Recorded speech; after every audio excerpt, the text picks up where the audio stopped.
Hello friends, parasol GS पे आपका स्वागत है। मित्रों, कैसे हैं आप लोग? फ्रेंड्स, कल बीपीएससी का रिजल्ट आया और ये परिणाम अपने आप में बहुत चौंकाने वाला है, क्योंकि जो कटअप है आपकी 1/3 नेगेटिव के साथ एक अच्छे लेंदी और टफ पेपर की इतनी कटअप जाना, जबकि सीट्स भी आपकी पिछली बार की तुलना में थोड़ा अच्छी थी। और उसके बाद जो स्पेशल सीटें हैं आपकी, ख़ास तौर पे FAO के लिए एलिजिबल स्टूडेंट भी आपके जो हैं वो कम थे। उसके बावजूद उसकी कटअप आपकी 85 क्वेश्चन गई है, 85 प्लस गई है। तो आप एक बात जान लीजिए कि कंपैरेटिवली अब क्या है कि जो आपका बीपीएससी का पैटर्न है, यूपी पीसीएस का पैटर्न है, यूपीएससी का खास तौर पे अब हर जगह पेपर इतना टफ हो रहा है। अगर आपने यूपीएससी के पेपर को देखा है आपके 23 के, तो यूपीएससी का पेपर भी बहुत ज़्यादा टफ आया था। उसके अकॉर्डिंग स्टूडेंट अपना लेवल बहुत ज़्यादा अप कर रहे हैं। यही सारे स्टूडेंट अब सभी परीक्षाओं में लगभग बैठ रहे हैं आपके। जो विद्यार्थी आपका यूपीएससी दे रहे हैं वो बीपीएससी भी दे रहे हैं और वो यूपी पीसीएस भी देते हैं।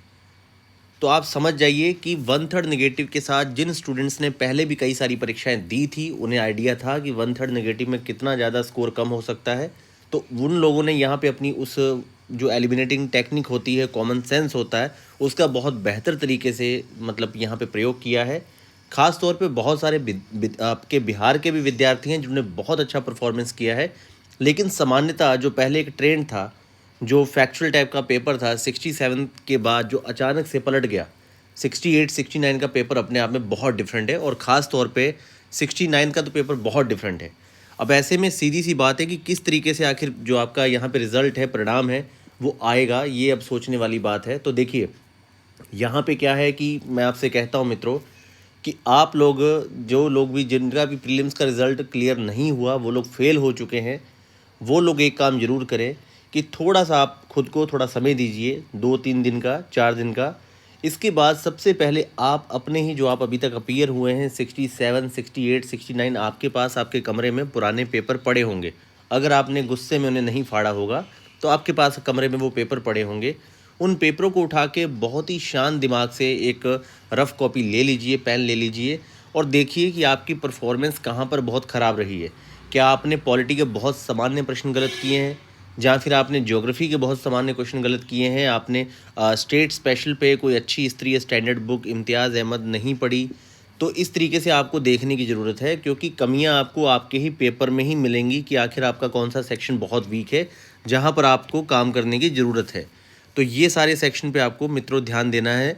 और अब यहाँ पर मैं बात करता हूँ कि जो ख़ास तौर पे जिनका प्रीलिम्स का रिज़ल्ट पॉजिटिव रहा है, वो विद्यार्थी क्या करेंगे। देखिए, मुख्य परीक्षा के लिए सबसे बड़ी चीज़ मैंने आपको बताई है कि लास्ट 5 ईयर क्वेश्चन में जो आपके GS1 में जो क्वेश्चन बार बार आ रहे हैं, जैसे महात्मा गांधी, रविंद्रनाथ टैगोर, जयप्रकाश नारायण, और उसके अलावा जो आपके क्वेश्चन है आर्ट एंड कल्चर के, जैसे कि पाल कला, मौर्य कला, पटना कलम चित्रकला, इसके अलावा संथाल मुंडा विद्रोह, ये सब बिल्कुल पहले से ही प्रेडिक्ट और आने वाले क्वेश्चन हैं। लगभग ये आप टोटल देखेंगे तो ये आपके टोटल हैं 15 से 17 क्वेश्चन। ये तो तुरंत आप इसका शानदार मॉडल आंसर बनाइए। और बहुत सारी टॉपर्स की मैंने कॉपियाँ आपके साथ शेयर की थी, चैनल पे अभी भी होंगी, आप स्क्रॉल करके देखिएगा, पुराने में शायद पड़ी होंगी 1 महीने पहले के। तो उन कॉपीज़ को ज़रूर देखिए कि किस तरह से बहुत सारे सिलेक्टेड लड़कों ने कॉपियाँ लिखी हैं। बाकी 69 बीपीएससी के लिए फुल लेंथ के टेस्ट, जो कि पैटर्न है आपका, अभी नया लेटेस्ट पैटर्न आया है 68 मेन से, उस पैटर्न के बेस पे एक मतलब कंप्लीट जो टेस्ट होते हैं आपके 16 क्वेश्चन वाले, उसके फॉर्मेट पे मैं काम कर रहा हूँ। अगर वो कंप्लीट होता है तो वो विदिन 3 to 4 डेज स्टार्ट हो जाएगा। नहीं तो एक काम तो यहाँ पर किया जाएगा मुख्य परीक्षा के लिए कि जितने भी विद्यार्थी हैं जिनका प्रीलिम्स का रिज़ल्ट क्लियर हुआ है, आप लोग अपने एडमिट कार्ड और रिज़ल्ट के साथ मेल कीजिए। आप सभी लोगों को जोड़ के एक ग्रुप को बना दिया जाता है और उस ग्रुप में आपको डेली 3 क्वेश्चन दे दिए जाएंगे। वो सारे क्वेश्चन आप लोग लिखिए, एक दूसरे की कॉपियों को आप लोग चेक करिए, उसमें वो मेरे गाइडेंस में रहेगा। मैं भी आपकी ज़्यादा से ज़्यादा कॉपियाँ चेक करने का प्रयास करूँगा और जो सबसे अच्छी कॉपी होंगी, जो आंसर सबसे बेहतर होंगे, उनको ग्रुप में पिन कर दिया जाएगा ताकि बाकी लोग उस पर ध्यान दें। सारे बच्चों की कॉपियाँ अगर नहीं भी चेक कर पाऊँ तो कम से कम सारी कॉपियाँ फ़िल्टर करके जो सबसे बेस्ट कॉपीज़ होंगी वो मैं चेक करके पिन कर दूंगा। और लेकिन तब भी इससे एक आंसर राइटिंग पैटर्न चलेगा और आप लोग देखेंगे, क्योंकि एक स्टूडेंट दूसरे स्टूडेंट के बेहतर आंसर देख के बहुत कुछ सीख सकता है। तो आप लोग एक काम करेंगे कि आप लोग जिनका भी प्रीलिम्स का रिज़ल्ट पॉजिटिव रहा है, आप लोग अपना एडमिट कार्ड और आपका जो रिज़ल्ट है उसके स्क्रीनशॉट को अटैच करके, और बाकी इसमें अपने नाम की डिटेल और रोल नंबर, इन 2 चीज़ों को हाइड मत करिएगा, ये चाहिए होगा आपका। और इसके थ्रू एक ग्रुप आपका कल क्रिएट कर देते हैं, और फुल लेंथ के टेस्ट अगर कंप्लीट होते हैं उसकी फाइनल डिटेल आपको विद इन 4 डेज़ में क्लियर हो जाएगी कि 69 बीपीएससी के लिए फुल लेंथ के टेस्ट होंगे।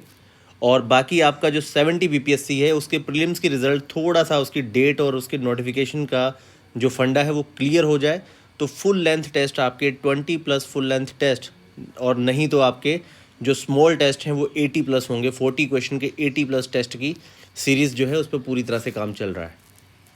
तो मित्रों, इस समय आपने क्या करना है कि सबसे जो यहाँ पर आसान चीज़ है कि आप लोग लास्ट 5 ईयर बीपीएससी के प्रश्नों पर सबसे पहले काम कीजिए और 10 दिन का समय दीजिए। आप अपने मॉडल आंसर तैयार करिए, अच्छा कंटेंट तैयार करिए लास्ट 5 ईयर के क्वेश्चन के बेस पर, जिससे कि आपका आसानी से देखिएगा, आपकी इंटर कॉल आएगी, साक्षात्कार होगा, और इसी कंटेंट के बेस पे आप लोग बिना देखे आंसर लिखने की प्रैक्टिस कीजिए।